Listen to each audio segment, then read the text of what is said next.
ద్విత్వాక్షరం అంటే ఏమిటి?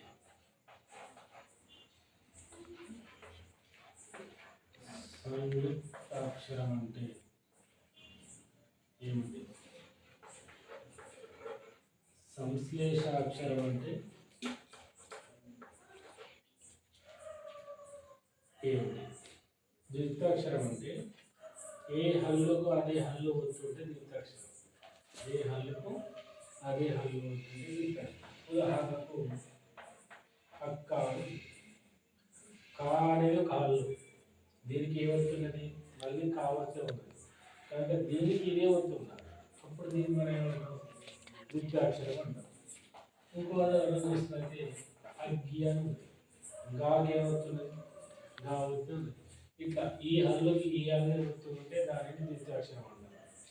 సంయుక్త అక్షరం అంటే ఏంటంటే ఒక హల్లుకు వేరొక హల్లు అవుతుంది. రమ్య, మాకి ఏమవుతుంది?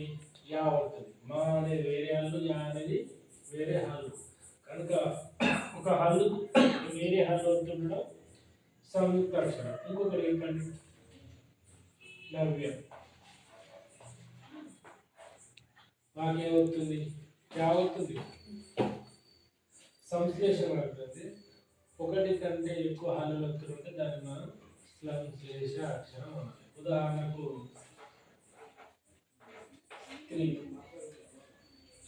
స్త్రీ కాడ ఏమవుతున్నది? తావవుతున్నది, రావుతుంది.